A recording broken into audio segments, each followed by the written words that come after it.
کی ضرورت نہیں ہے. ان کے سامنے جب گفتگو کرتا ہوں اور وہ مجھے بعد میں بتاتے ہیں کہ جی میں نے فلاں سود چھوڑ دیا, میں نے فلاں سودی کاروبار سے جو ہے وہ میں نے منع ہو گیا,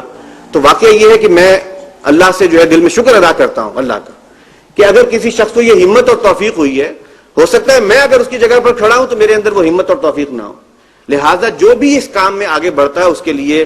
میں سمجھتا ہوں کہ مبارکباد ہے, اسے اس کام میں مزید جو ہے اپنے آپ کو پختہ کرنا چاہیے.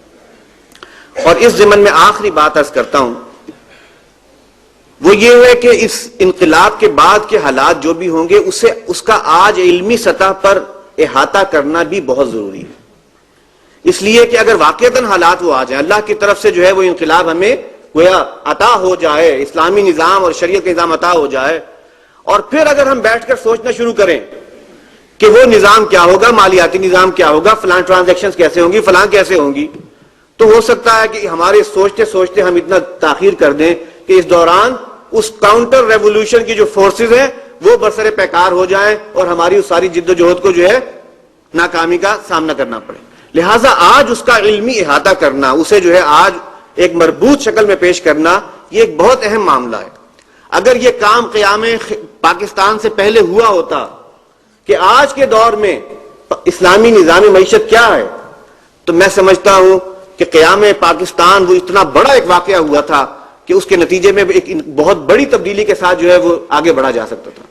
لیکن ہماری بدقسمتی کہ ہمارے پاس کوئی چیز تیار نہیں تھی, لہٰذا وہی نظام جو تھا ایک بینکنگ کا وہ رائج کرنا پڑا, اور جب ایک دفعہ چل پڑا تو پھر اس سے واپس ہی اور اس سے ہٹنا جو ہے بہت مشکل ہو جاتا. یہی معاملہ جو ہے مجھے ہمارے ایک دوست باسط بلال وہ بتایا کرتے تھے کہ ٹرینیڈاد کا کوئی علاقہ تھا, وہاں پر کوئی بہت بڑی جماعت, ایک بڑی جماعت تو نہیں, کوئی جماعت تھی جو اسلام کے لیے کام کر رہی تھی, اسلامی انقلاب کے لیے. بہت زیادہ ان کے کانسیپٹس کلیئر نہیں تھے, لہٰذا نتیجہ یہ ہوا کہ جب ان کی ایک موومنٹ ایک سٹیج پر پہنچی اور انہوں نے جو ہے وہ اوور کم کر لیا, کئی اہم مقامات پر قبضہ کر لیا,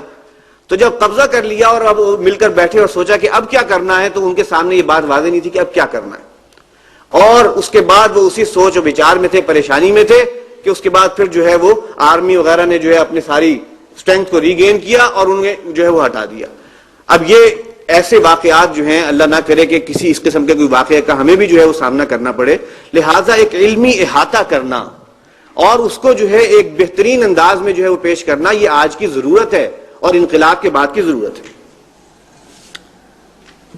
اب میں اپنی گفتگو کے دوسرے حصے کی طرف آتا ہوں, اور وہ یہ ہے کہ شریعت نے اس قسم کے کام جسے ہم فائنانسنگ کہتے ہیں, جو کہ بینکنگ کے ذریعے سے ہوتا ہے, اس کے لیے کیا اساسات فراہم کی ہیں.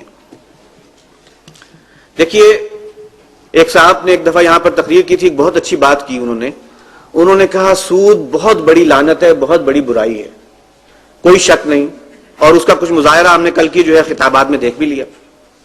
لیکن انہوں نے کہا اس کے اندر ایک بہت اچھائی کی بات بھی ہے. اچھائی کی بات کیا ہے کہ یہ نظام بہت سہل ہے, اس میں قرض کا لین دین سہولت سے کچھ پرسنٹیج کے ساتھ جو ہے وہ کیا جا سکتا ہے, اسے کیلکولیٹ کرنا مشکل نہیں ہے. ایک دن کے لیے چاہیے اوور نائٹ لینڈنگ کرانی ہے, اس کے لیے کیا طریقہ ہوگا, مہینے کے لیے کیا ہے, اس کے لیے کیا طریقہ ہوگا.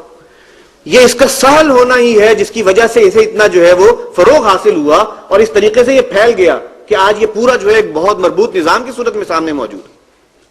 باقی اس کے پیچھے کیا کانسپریسی ہے یہ ایک الگ مسئلہ ہے, لیکن سہل ہونا اس کا جو ہے, اور یہ اللہ کی طرف سے آزمائش ہوتی ہے, سہل بات کے ذریعے سے اللہ تعالیٰ آزماتا ہے.